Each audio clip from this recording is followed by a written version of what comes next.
Pernah nggak sih ngerasa frustrasi karena udah nyoba macam-macam cara buat ngubah kebiasaan, tapi ujung-ujungnya gagal lagi? Kita semua pernah ngalamin itu. Nah, kali ini kita bakal bedah ide-ide keren dari buku fenomenal James Clear, Atomic Habits. Kita bakal lihat gimana perubahan yang kelihatannya sepele, kecil banget, justru bisa ngasih hasil yang luar biasa di hidup kita. Oke, kita mulai dari pertanyaan paling dasar ya. Kenapa sih susah banget buat berhenti ngerokok, mulai olahraga rutin, atau makan lebih sehat? Biasanya kita langsung nyalahin diri sendiri. Ah, kurang niat nih. Tapi, gimana kalau ternyata masalahnya bukan di kamu, tapi di sistem yang kamu pakai? Kutipan ini, wah bener-bener nonjok cara kita mikir soal sukses. Coba dipikirin lagi. Seberapa sering kita nunggu momen yang pas atau motivasi gede buat mulai sesuatu? Padahal, kata James Clear, kekuatan yang sesungguhnya tuh justru ngumpet di hal-hal kecil yang kita lakuin konsisten setiap hari. Dan buat ngebuktiin seberapa dahsyatnya kekuatan perubahan kecil ini, ada satu contoh yang keren banget. Tim sepeda Inggris, British Cycling. Kisah mereka ini jadi bukti hidup gimana sebuah filosofi bisa mengubah tim yang tadinya biasa-biasa aja jadi juara dunia. Coba deh lihat lini masa ini, gila banget. Hampir 100 tahun prestasinya gitu-gitu aja. Terus datanglah Dave Brailsford dengan strategi yang namanya agregasi perolehan marginal. Idenya simple, perbaiki semua hal, sekecil apapun itu, sebesar 1%. Dan maksudnya semua hal loh, mereka bukan cuma ngedesain ulang sadel sepeda, tapi sampai nyewa ahli bedah buat ngajarin atlet cara cuci tangan yang bener, biar nggak gampang kena flu. Kedengerannya sepele banget kan? Tapi lihat hasilnya, dominasi total di panggung dunia. Nah, ini dia kekuatan atomik dalam aksi nyata. Nah, kisah British Cycling tadi ngebawa kita ke konsep inti yang pertama, kekuatan perubahan 1%. Anggap aja ini kayak bunga majemuk di investasi, tapi ini buat pengembangan diri kamu. Angka ini benar-benar bikin melongo. Kalau kamu bisa jadi 1% lebih baik setiap hari, cuma 1%. Dalam setahun, kamu tuh bukan jadi 365% lebih baik. Gara-gara efek bola salju, kamu bakal jadi 37 kali lipat lebih baik. Ini dia kekuatan compounding yang sering banget kita lupain pas ngomongin pengembangan diri. Grafik ini nunjukin perbedaannya secara jauh banget. Jadi 1% lebih baik tiap hari, grafiknya melesat ke atas.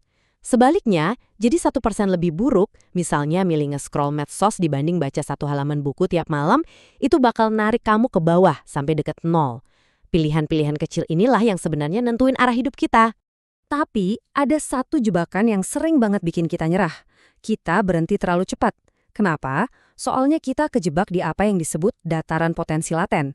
Ini tuh masa-masa frustrasi di mana kita udah ngerasa kerja keras banget, tapi kok hasilnya nggak kelihatan-kelihatan. Ingat aja analogi es batu ini. Dari suhu -5 ke -1, kelihatannya kan nggak ada yang berubah. Tapi sebenarnya, semua energi itu lagi ngumpul. Terobosan besar itu seringkali datang dari ratusan aksi kecil yang nggak kelihatan sebelumnya.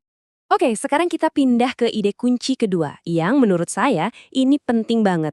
Lupakan sasaran dan fokuslah pada sistem. Mungkin kedengeran aneh ya, tapi ayo kita lihat kenapa ini justru jauh lebih kuat. Jadi, bedanya apa sih? Sasaran itu ya hasil akhir yang pengen kamu capai, misalnya menang kejuaraan. Kalau sistem, itu proses yang kamu lakuin tiap hari buat nyampe ke sana. Gampangnya gini, sasaran itu ngasih kamu arah, tapi sistemlah yang ngejaga kamu terus maju. Nah, ini beberapa masalah kalau kita terlalu fokus sama sasaran. Coba deh, poin pertama itu menarik banget. Di setiap kompetisi, yang menang sama yang kalah itu sasarannya sama, yaitu pengen menang. Jadi, sasaran itu bukan pembedanya. Yang bikin beda itu sistem perbaikan harian yang mereka jalanin. Pas kamu udah mulai jatuh cinta sama prosesnya, bukan cuma sama hasil akhirnya, kamu nggak perlu nunggu sampai garis finish buat ngerasa bahagia. Sekarang kita masuk ke lapisan yang paling dalam, yang paling kuat dari sebuah perubahan. Identitas. Inilah jantung dari Atomic Habits. James Clear ngejelasin ada 3 lapisan perubahan.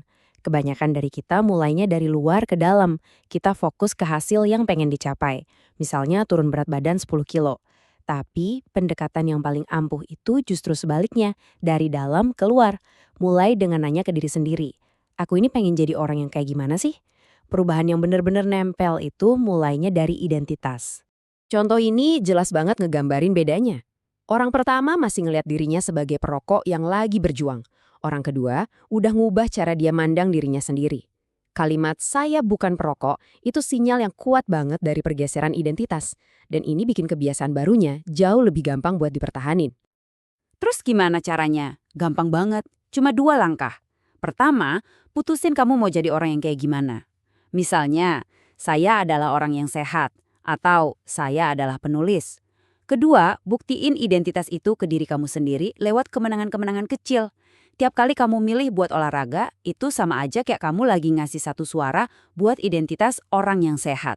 Oke, filosofinya udah dapat, sekarang kita bedah mesinnya. Setiap kebiasaan yang kita punya, baik atau buruk, itu ngikutin pola yang sama persis. Ini dia siklusnya. Petunjuk, gairah, tanggapan, dan ganjaran. Gampangnya gini deh. Petunjuk, ponsel kamu geter. Gairah, kamu penasaran siapa yang ngechat. Tanggapan, kamu buka ponsel. Ganjaran, rasa penasaranmu hilang. Nah, lingkaran inilah yang muter terus di belakang layar hidup kita, ngebentuk hampir semua hal yang kita lakuin. Nah, ini dia bagian serunya. Begitu kita ngerti cara kerja sebuah kebiasaan, kita bisa nge-hack siklus tadi buat keuntungan kita. Yuk, kita bahas cara praktis buat ngebangun kebiasaan baik pakai kerangka kerja yang disebut 4 kaidah perubahan perilaku. Ini nih rangkuman semua strateginya dalam satu tabel. Buat ngebangun kebiasaan baik, jadikan terlihat, menarik, mudah, dan memuaskan. Buat ngilangin kebiasaan buruk, tinggal dibalik aja. Jadikan tak terlihat, tak menarik, sulit, dan tak memuaskan. Simpel kan? Tapi nampol banget. Yuk, kita ambil satu contoh strategi praktis dari kaidah pertama, jadikan terlihat. Nama strateginya adalah menumpuk kebiasaan atau habit stacking. Idenya adalah kita manfaatin kebiasaan yang udah ada buat jadi pemicu kebiasaan yang baru. Rumusnya gampang banget diingat. Setelah kebiasaan lama, saya akan kebiasaan baru. Contohnya, setelah saya nyeduh kopi pagi, saya akan meditasi 1 menit. Atau setelah saya lepas sepatu kerja, saya akan langsung ganti baju olahraga.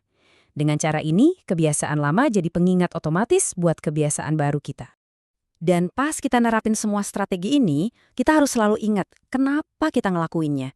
Tujuan dari teknik-teknik ini, kayak nyiapin baju olahraga dari malam atau naruh buku di atas bantal, bukan cuma biar aktivitasnya kelar. Setiap kali kita berhasil ngelakuin itu, kita lagi ngasih suara, ngasih bukti kecil buat identitas baru kita sebagai seorang olahragawan atau sebagai seorang pembaca. Jadi, setelah kita bahas semua ini, kita balik lagi ke ide utamanya. Perubahan besar itu nggak butuh aksi yang besar-besar. Perubahan besar itu datang dari kebiasaan-kebiasaan super kecil yang kita lakuin dengan konsisten.